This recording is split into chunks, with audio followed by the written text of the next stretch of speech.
الحمد للہ رب العالمین والصلاة والسلام علی الانبیاء والمرسلین اعوذ باللہ من الشیطان الرجیم بسم اللہ الرحمن الرحیم رب اشرح لی صدری ویسر لی امری واحلل عقدۃ من لسانی یفقہوا قولی واجعل لی وزیرا من اہلی۔ محترم حاضرین و سامعین کرام، السلام علیکم ورحمۃ اللہ وبرکاتہ۔ الحمدللہ آج 5 اکتوبر 2024 کو اپنا 15 روزہ درس ہم اپنے وقت مقررہ پر شروع کر رہے ہیں۔ سورہ اعراف ہماری چل رہی ہے، آیت نمبر 10 تک ہم پڑھ چکے ہیں۔ آج انشاءاللہ آیت نمبر 11 سے ہم اپنے درس کا آغاز کر رہے ہیں، اس دعا کے ساتھ کہ اللہ تعالیٰ ہمیں اپنے کتاب کو صحیح فہم عطا فرمائے اور اس کے صحیح معنی میں اس پہ عمل کرنے کی توفیق عطا فرمائے، اور جس طریقے سے دوسرے تک پہنچانے کا حق ہے اس طریقے سے دوسروں تک پہنچانے کی بھی توفیق عطا فرمائے۔ آج کی رکوع کے اندر قصہ آدم و ابلیس جو ہے وہ بڑے تفصیل کے ساتھ ذکر ہوگا۔ یہ قصہ آدم و ابلیس جو ہے قرآن میں 7 مرتبہ آیا ہے، یہ ہم دوسری دفعہ آج پڑھنے لگے ہیں، اس کے بعد مزید 5 مرتبہ ابھی اور پڑھیں گے۔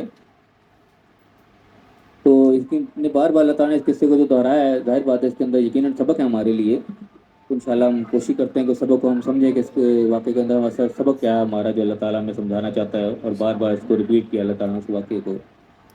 اللہ کا نام لے کر آغاز کرتے ہیں۔ اعوذ باللہ من الشیطان الرجیم، بسم اللہ الرحمن الرحیم۔ وَلَقَدْ خَلَقْنَاكُمْ، اور یقیناً تحقیق ہم نے تمہیں پیدا کیا۔ ہم سب جانتے ہیں اللہ تعالیٰ نے ہمیں پیدا کیا، تخلیق کیا۔ ثُمَّ صَوَّرْنَاكُمْ، پھر ہم نے تمہاری صورتیں بنائی، تمہاری تشکیل دی، ہر ایک کے چہرے مختلف ہیں، اللہ تعالیٰ نے سب کو بنایا۔ سب سے پہلے اللہ تعالیٰ نے یہاں سے آغاز کیا، ہم نے تمہیں تخلیق کیا، تمہاری صورتوں کو بنایا۔ ثُمَّ قُلْنَا لِلْمَلَائِكَةِ اسْجُدُوا لِآدَمَ، پھر ہم نے فرشتوں کو حکم دیا کہ آدم کو سجدہ کریں۔ فسجدوا، تو سب نے سجدہ کیا، الا ابلیس، سوائے ابلیس کے۔ یہاں پہ اللہ تعالیٰ نے اسٹیپ بائی اسٹیپ اس کو تذکرہ کیا کہ سب سے پہلے اللہ تعالیٰ نے تخلیق کی، انسان کی بتایا، مٹی سے پتلے بنائے سب کے، یا اسٹارٹنگ جو کی اللہ تعالیٰ نے سب کی پھر کے بعد اللہ نے شکلیں بھی جو ہے تشکیل دینی، ثم صورنا کو تمہیں تصویر بھی تمہاری بنا دی، تمہاری شکل صورت بنا دی۔ پھر اس کے بعد فرشتوں کو حکم ہوا کہ آدم کو سجدہ کرو۔ فسجدوا، سب نے سجدہ کر لیا، الا ابلیس، سوائے ابلیس کے، لم یکن من الساجدین، وہ سجدہ کرنے والا بنا ہوا۔ اب یہ واقعہ ہم ایک دفعہ پہلے ہی پڑھ چکے ہیں، ابھی مزید بھی آنا ہے، اس کو شاید ہم نے پہلے بھی ڈسکس کی ہوگی کہ جو اللہ تعالیٰ کا انداز بیان ہے کہ سب نے فرشتوں سے حکم دیا سجدہ کرو، پھر سب نے سجدہ کیا سوائے ابلیس کے۔ تو یہ انداز بیان صاف طور پہ اس طرف اشارہ کرتا ہے کہ ابلیس بھی جو ہے وہ فرشتوں میں شامل تھا، کیونکہ حکم فرشتوں کو ہوا۔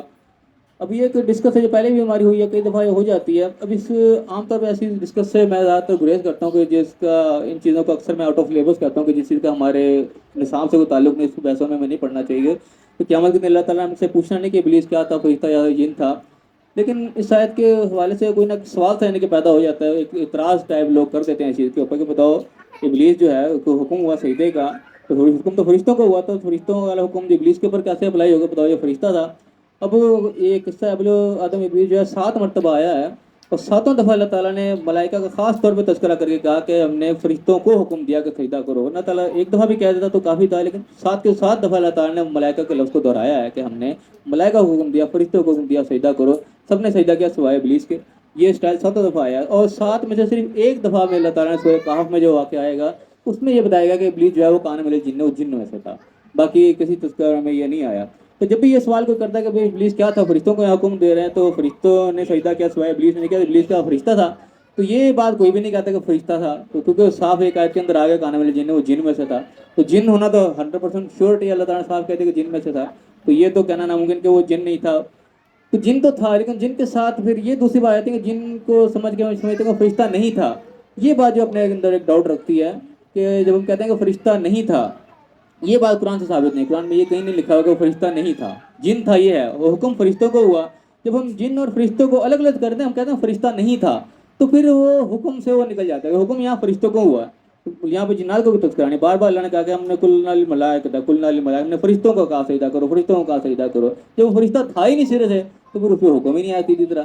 اب اس چیز کی علماء پہ تعویلات کرتے ہیں کہ اس طریقے سے حکم اس پہ چلا گیا، اس پہ حکم چلا گیا، لیکن بات وہ کمزور تعویلات ہوتی ہے۔ جب ہم نے کہا کہ فرشتہ نہیں تھا، کوئی اس کے اوپر حکم نہیں آتا، ہم چاہے جو مرضی کر لیں، کیونکہ حکم اللہ تعالیٰ نے اسپیسیفائی کر دیا کہ ہم نے فرشتوں کو کہا۔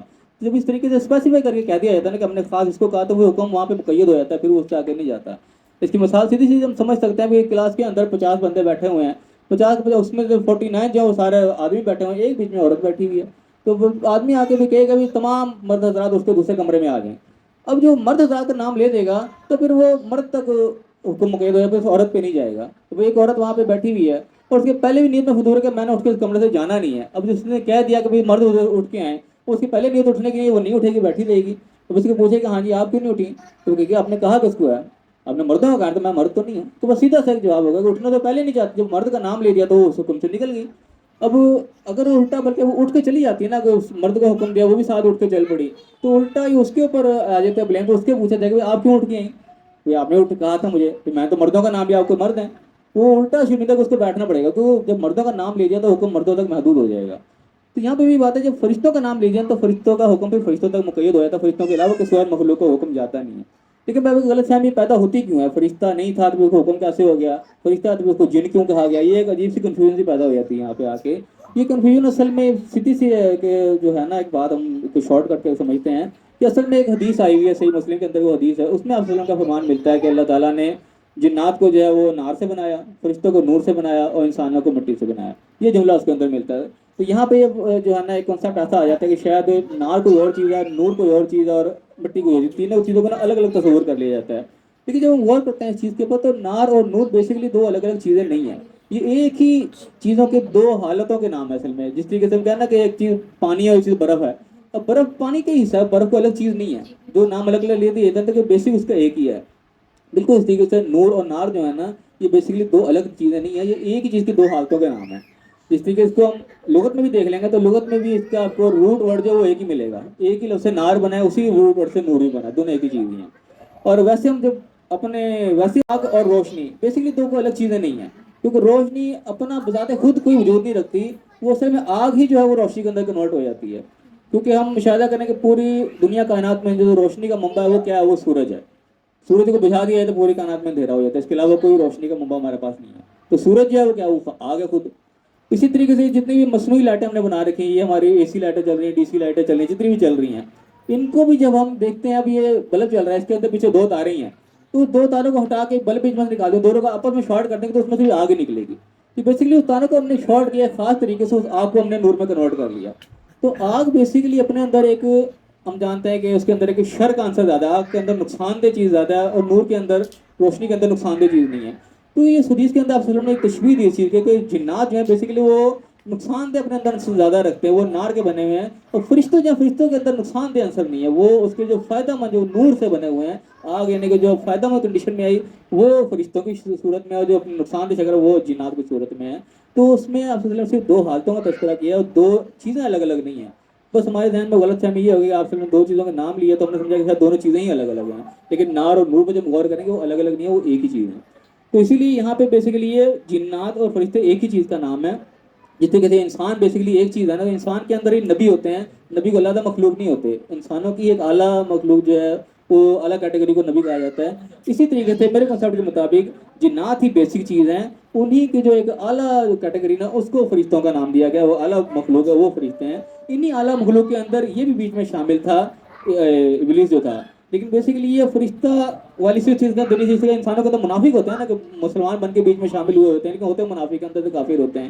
بالکل اسی طریقے سے یہ بھی کہ جن تھا اصل میں، فرشتوں والا کام نہیں تھا اس کا، لیکن یہ فرشتوں کا لباس اوڑھ کے وہ فرشتوں کے درمیان ہی بیٹھا ہوا تھا. ایک قسم کا منافق فرشتہ تھا کہ مسلم نہیں تھا لیکن منافق تھا.